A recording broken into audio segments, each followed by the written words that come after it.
2014లో ఆంధ్ర రాష్ట్రం విడిపోయాక నూతన ఆంధ్రప్రదేశ్ యొక్క రాజధానిగా ఎంతో ప్రతిష్టాత్మకంగా అమరావతిని తీసుకున్న చంద్రబాబు నాయుడు గారు 5 ఏళ్ళు కూడా దానిపైన చాలా వరకు ఖర్చు పెట్టడానికి ప్రయత్నం చేయడం జరిగింది. దాదాపుగా కేంద్రం నుంచి కూడా చాలా హెల్ప్ కూడా తీసుకోవడం జరిగింది. అయితే 5 ఏళ్లలో అనుకున్నంతగా క్యాపిటల్ కంప్లీట్ కాకపోవడం, 5 ఏళ్ల తర్వాత వైఎస్ఆర్సీపీ గవర్నమెంట్ అనేది అధికారంలోకి రావడం, వచ్చిన తర్వాత జగన్ గారు అక్కడ ల్యాండ్స్ ఏవైతే అక్వైర్ చేయడం జరిగిందో ఆ ల్యాండ్స్ చాలా వరకు తెలుగుదేశం పార్టీకి చెందిన నేతలు, అంతేకాకుండా చంద్రబాబు నాయుడు సామాజిక వర్గానికి చెందిన లీడర్లు అక్కడ పర్చేస్ చేయడం జరిగింది.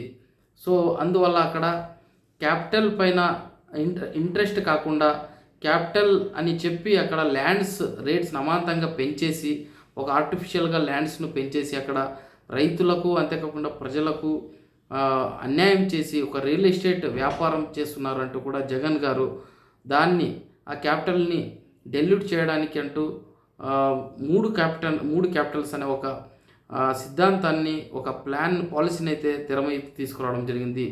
ఒకటి కర్నూలు వచ్చేసి న్యాయ రాజధాని, అమరావతి వచ్చేసి శాసన రాజధాని, అంతేకాకుండా విశాఖపట్నం వచ్చేసి ఎగ్జిక్యూటివ్ రాజధాని. సో ఇలా 3 క్యాపిటల్స్ దేశంలో ఎక్కడ లేని విధంగా మన ఆంధ్రప్రదేశ్కు 3 క్యాపిటల్స్ వచ్చే విధంగా కూడా జగన్ గారు ప్లాన్ చేయడం జరిగింది. సో దీంతో తెలుగుదేశం ప్రభుత్వం కూడా చాలా వరకు వ్యతిరేకించడం జరిగింది. ఏకంగా అసెంబ్లీలో చంద్రబాబు నాయుడు గారు చేతులెత్తి దండం పెడుతున్నాను, మరొక్కసారి ఆలోచించండి అంటూ కూడా 3 క్యాపిటల్స్ ప్రతిపాదనను అసెంబ్లీలో తీసుకొచ్చినప్పుడు చంద్రబాబు నాయుడు గారు చాలా వరకు కూడా రిక్వెస్ట్ కూడా చేసుకోవడం జరిగింది. అంతేకాకుండా అమరావతి రైతులు దాదాపుగా 2-3 సంవత్సరాలు కూడా దీక్షలు చేయడం జరిగింది.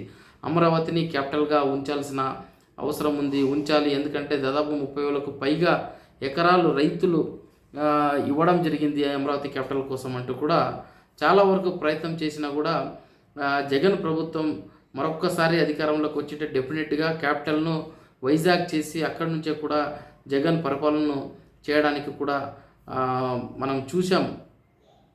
ఋషికొండ, దాదాపుగా ఋషికొండ పైన ఎంతో అట్రాక్టివ్గా ఉన్న బిల్డింగ్స్ను కూడా కట్టడం జరిగింది, దాదాపుగా 500 కోట్లు ఖర్చు చేసి.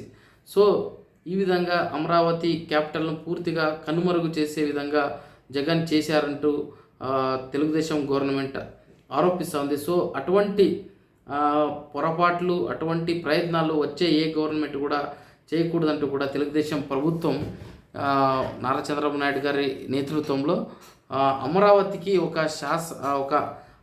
ఏదైతే రాష్ట్ర విభజన చట్టం ఉందో దాంట్లో ఒక చట్టం తీసుకుని వచ్చి దాంట్లో అమెండ్మెంట్స్ తీసుకుని వచ్చి అక్కడ ఏదైతే క్యాపిటల్కి సంబంధించిన షెడ్యూల్ ఉందో దాంట్లో క్యాపిటల్ అమరావతి అని చేర్చితే నెక్స్ట్ వచ్చే ఏ గవర్నమెంట్ అయినా కూడా అమరావతిని చేంజ్ చేసే అవకాశం ఉండదంటూ కూడా నారా లోకేష్ గారు అయితేనేమి, చంద్రబాబు నాయుడు గారు అయితేనేమి అసెంబ్లీలో ప్రస్తావిస్తూ అమరావతిని మేము కంటిన్యూ రాజధానిగా డిక్లేర్ చేస్తూ ఉన్నాం, దీనిపైన చట్టం కూడా చేస్తున్నామంటూ కూడా ఆ చట్టాన్ని ఆ తీర్మానాన్ని అసెంబ్లీలో పాస్ చేయడం జరిగింది.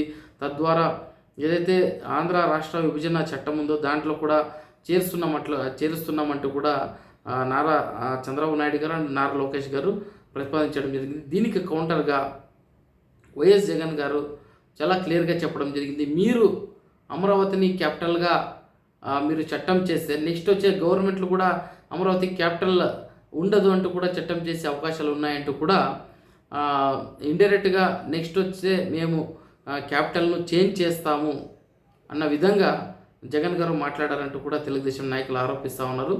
అంటే ఇప్పుడు చంద్రబాబు నాయుడు గవర్నమెంట్ క్యాపిటల్ని చేంజ్ చేస్తున్నాము ఒక చట్టం ద్వారా అంటే ఆ చట్టాన్ని అమెండ్ చేసే అవకాశం కూడా నెక్స్ట్ వచ్చే గవర్నమెంట్కు ఉంటుంది కదా అంటూ జగన్ గారు చెప్పడం జరిగింది.